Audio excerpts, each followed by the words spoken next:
அன்பு குழந்தையே, முக்கியமான விஷயத்தை சொல்வதற்காக இந்த சாயப்பா வந்திருக்கிறேன். அன்பு குழந்தையே, அனுகிரகத்தை அள்ளி கொடுக்க இந்த அனுகிரக சாய் எப்பொழுதுமே உனக்கு துணையாக இருக்க போகிறேன். ஆனால் ஒரு நிபந்தனை, இந்த பதிவினை முழுவதுமாக கேட்க வேண்டும் என்பது இந்த சாயப்பாவின் ஆசை. ஏனென்றால் எதுவுமே அறகுறையாக இருந்தால் வாழ்க்கையில் அனைத்துமே முற்றிலும் அறகுறையாக தான் இருக்கும். இந்த அனுகிரக சாயப்பா ஒவ்வொரு விஷயத்திலுமே உனக்கு உறுதுணையாக இருந்து அனுகிரகத்தை அள்ளி கொடுக்கதான் இப்பொழுது வந்திருக்கிறேன். ஏனென்றால் ஒரு சில மனதுகள் அலைபாய்ந்து கொண்டிருக்கிறது. மனதளவில் உடலளவிலும் மன கஷ்டங்கள், ஒரு சிலர் பேசிய வார்த்தைகள் உன்னுடைய ஆழ்மனதில் குமுறி கொண்டிருக்கிறது. ஒவ்வொரு நேரமும் வாழ்க்கையில் என்ன நடக்குமோ, எது நடக்குமோ, இவர்கள் இந்த வாக்கு கொடுத்தார்களே, நமக்கு அது கிடைக்குமா கிடைக்காதா என்ற உன் மனமானது பதட்டம் அடைந்து கொண்டிருக்கிறது, பரிதவித்து கொண்டிருக்கிறது. வாழ்க்கையில் எவருமே இல்லாமல், பாசத்தை காமிக்காமல், சாப்பிட்டியா என்று கேட்கக்கூட ஆதில்லாமல், நாதி இல்லாமல் என் வாழ்க்கையில் இருக்கிறேனே.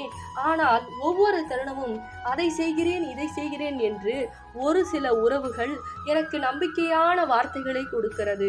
நயவஞ்சகம் பிறகு செஞ்சு விடுகிறது. ஒவ்வொரு நாட்களும் இந்த கண் திஷ்டியாலும் செய்வினைகளாலும் ஒவ்வொரு விஷயத்திலும் இப்படி என் மனம் குமுறி கொண்டிருக்கிறதே, இதற்கு தீர்வே கிடைக்காதா சாயப்பா என்று என் அன்பு குழந்தை கேட்டதால் இந்த அனுகிரக சாயப்பா ஒவ்வொரு விஷயத்தையும் ஒவ்வொரு தடவையும் உனக்காக சில மாற்றங்களை கொடுக்க போகிறேன். மாற்றம் மட்டுமா, மகிழ்ச்சிகளையும் அள்ளி கொடுக்க போகிறேன். அதனால் இப்பொழுது இந்த பதிவினை முழுவதுமாக கேட்க வேண்டும். அப்படி நீ கேட்டுவிட்டால் நிச்சயமாக உன் சாயப்பா உனக்காக உதவிகள் செய்ய போகிறேன். வரக்கூடிய வியாழக்கிழமை மஞ்சள் நிற ஆடையை அணிந்து கொண்டு எனக்காக வாசலில் தீபம் ஏற்ற வேண்டும். எதற்காக இப்பொழுது சொல்லுகிறேன், கவனமாக கேள். மனம் அலைவாய்ந்து கொண்டிருக்கிறது. என் உறவு எப்பொழுது வரும்? ஏன் என்னுடைய உறவானது இப்படி உதாசீனம் செய்து கொண்டிருக்கிறது? ஒவ்வொரு நாட்களும் எனக்கு இன்னல்களும் வேதனைகளும் மட்டுமே அதிகரிக்கிறதே தவிர, தீராத நோய்களும் அதிகரிக்கிறதே தவிர, நான் செய்யக்கூடிய எந்த விஷயமும் எனக்கு கை கொடுக்கவில்லை. மாற்றங்களும் வரும் என்று ஏமாற்றங்களும் மட்டுமே அதிகரிக்கிறதே தவிர மாற்றமும் வரவில்லை.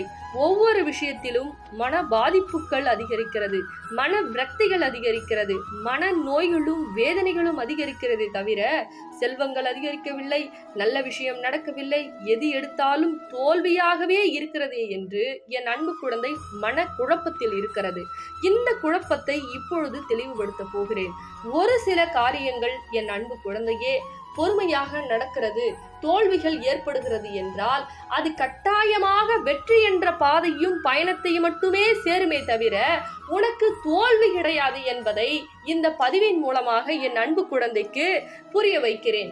ஏனென்றால் ஆதரவற்ற அனைத்து விஷயங்களும், அப்பா என் மீது எனக்கு துணையாக இருங்கள், எனக்கு யாருமே உதவி கிடையாது என்று நீ நம்பிக்கையோடு நினைத்து கொண்டு ஒரு காரியத்தை மன விரக்தி இல்லாமல் என் மீது நம்பிக்கை கொண்டு ஒரு காரியத்தை செய்யும் பொழுது, ஒரு காரியத்தில் ஈடுபடும் பொழுது, ஒரு காரியத்தை மனதார ஆத்மார்த்தமாக நினைக்கும் பொழுது அது உன் வாழ்க்கையில் காலதாமதமாக ஏற்பட்டாலும் கடைசியில் நீதான் ஜெயிப்பாய். ஆனால் அதற்கு என்ன செய்ய வேண்டும்? மன விரக்தி கொண்டு அழ வேண்டுமா? அல்லது இவர்கள் விட்டு சென்று விட்டார்களே, அவர்கள் சென்று விட்டார்களே, நம் வாழ்க்கையில் என்னதான் நடக்க போகிறது, நடக்காதா, நம் எடுத்துக்கூடிய காரிய முயற்சிகள் எல்லாம் தோல்வி அடைந்து விடுமா என்று கடுகளவு கூட பயந்தாலும் உன் வாழ்க்கையில் இந்த விஷயம் உன்னால் செய்ய முடியாது. அப்பொழுது என்ன செய்ய வேண்டும்? ஒவ்வொரு தடவையும் என் சாயப்பா எனக்காக இருக்கிறார், எனக்காக உறுதுணையாக வழிநடத்த போகிறார். ஒவ்வொரு விஷயத்திலும் நான் ஆத்மார்த்தமாக இருக்கிறேன், எனக்காக என் சாயப்பா கட்டாயமாக உதவி செய்வார். அப்பொழுது நீ என்ன செய்ய வேண்டும்? நான் செங்கல்பட்டு வையாவூரில் இருக்கிறேன், என்னை தேடி வந்து நீ ஒரு காரியத்தை செய்ய போகிறாய் என்றால் என்னிடம் ஆசீர்வாதம் வாங்கி கொண்டு நீ கட்டாயமாக செய்ய தொடங்கு. கட்டாயமாக அந்த விஷயத்தில் உனக்கு நிச்சயமாக, எப்படி என் அன்பு குழந்தையே, நிச்சயமாக உனக்கு அதில் ஜெயம் மட்டுமே கிடைக்கும், வெற்றி மட்டுமே கிடைக்கும். யாராவது உன்னை எதுவுமே செய்ய விடாமல் இருந்தால், உனக்கு கட்டுகளையும் செய்வினைகளையும் போட்டு ஏதாவது செய்திருந்தாலும் கூட நிச்சயமாக இந்த அனுகிரக சாயப்பா அனுகிரகத்தை வழங்க அனைத்து விஷயங்களும், எப்படி செய்வினை கட்டுக்கள் ஏதாவது உன்னிடம் இருந்து சில பேய்களும் சுற்றி கொண்டிருந்தால் நிச்சயமாக விலக்கி இந்த அனுகிரகத்தை கொடுக்கத்தான் என்னை தேடி வா, உனக்கு வெற்றிகளை அள்ளி கொடுக்கிறேன் என்று இப்பொழுது உனக்காக சொல்லிக் கொண்டிருக்கிறேன். அன்பு குழந்தையே, அனுகிரகங்களையும் அள்ளி கொடுக்க இந்த அனுகிரக சாயப்பா தயாராக இருக்கிறேன்.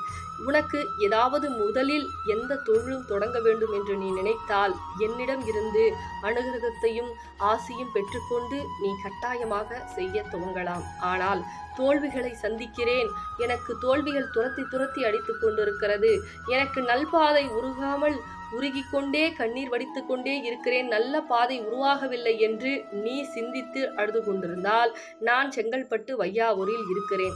உனக்கு ஏதாவது இதற்கு என்னுடைய தேடி என்னை திருத்தலத்தை தேடி வர உனக்கு ஏதாவது தகவல் வேண்டுமென்றால் இந்த தொலைபேசியின் மூலியமாக தொடர்பு கொண்டு என்னை தேடி நீ தாராளமாக கட்டாயமாக வரலாம். என்னுடைய அனுகிரகத்தை நீ பெற்றுக்கொண்டு ஒரு விஷயத்தை நீ தொழுகிறாய் என்றால் நிச்சயமாக உனக்கு நீ என்ன செய்தாலும், எப்படி என்னுடைய அன்பு குழந்தையே, நீ என்ன விஷயத்தை செய்தாலும் கட்டாயமாக வெற்றி வெற்றி வெற்றி மட்டுமே உனக்கு நிலைக்கும். அன்பு குழந்தையே, மனதை அலைபாய விடாதே. உன் அப்பா உனக்காக உதவிகளை செய்ய நான் தயாராக இருக்கிறேன். ஒவ்வொரு தருணத்திலும், எப்படி என் அன்பு குழந்தையே, ஒவ்வொரு தருணத்திலும் உனக்கு உதவிகளை செய்ய, உபத்திரமாக செய்யக்கூடிய மனிதர்களை காட்டி கொடுத்து ஒவ்வொரு விஷயத்திலும் உனக்கு சாயப்பா உதவி செய்ய போகிறேன். மாற்றம் நிகழ வேண்டும் என்றால் பல மாற்றங்கள் ஏமாற்றங்கள் வாழ்க்கையில் நிகழ்ந்தாலும் கூட என் சாயப்பா எனக்காக அருளும் பொருளும் ஆசையும் கொடுக்க போகிறார். நான் நம்பிக்கையாக இருக்க போகிறேன். நயவஞ்சகம் செய்யக்கூடிய மனிதர்களெல்லாம் வாழ்க்கையை விட்டு விரட்டி என் சாயப்பா அடிப்பார். என் அனுகிரக சாயப்பா ஒவ்வொரு நாட்களும் எனக்கு துணையாக இருக்க போகிறார். ஒவ்வொரு வெற்றியும் எனக்கு கொடுக்க போகிறார் என்று அசைக்க முடியாத என் மீது நீ நம்பிக்கை கொண்டால் நிச்சயமாக நல்ல விஷயங்கள் நடக்கும். நீ கேட்டது கிடைக்கும். உனக்கு உயர்வு நான் கொடுக்கிறேன். என்னை தேடி ஒரு முறை வந்து என்னுடைய அருளும் அனுகிரகத்தையும் வாங்கி சென்று உன் இல்லத்தில் நீ செய்யக்கூடிய தொழிலை அல்லது எதுவாக இருக்கட்டும் நான் சொல்லும் முறையில் விரதம் இரு, நிச்சயமாக உனக்கு நடக்கும். என்னை என் அன்பு குழந்தையே யோசிக்காதே, உடனடியாக என்னை தேடி வா. உனக்குண்டான விஷயத்தை நான் சொல்லுகிறேன். அல்லது உனக்கு ஏதாவது புரியவில்லை என்றால் இந்த தொலைபேசி மூலமாக தொடர்பு கொண்டு என்னை தேடி வா அன்பு குழந்தையே.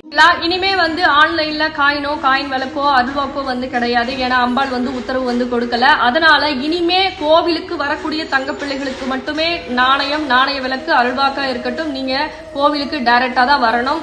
கோவிலுடைய டைம் என்னன்னா காலையில 9 to 12, சாயந்தரம் மாலை 6 to 8 மணி நம்ம கோவில் திறந்திருக்கும். கோவிலுடைய லொகேஷன் வேணும்னா மட்டும் இந்த தொலைபேசி மூலமா தொடர்பு கொண்டு நீங்க கோவில் எங்க இருக்கு அப்படின்னு தெரிஞ்சுக்கலாம். அதே போல பண பிரச்சனை, கடன் பிரச்சனை, உறவு பிரச்சனை, செய்வன பிரச்சனை, எந்த பிரச்சனையாக இருந்தாலும் அம்பாள் 12 நாட்கள்ல நடத்தி கொடுத்துட்டு தான் இருக்காங்க. நீங்க பல சாட்சிகளை பார்த்துட்டு தான் இருக்கீங்க.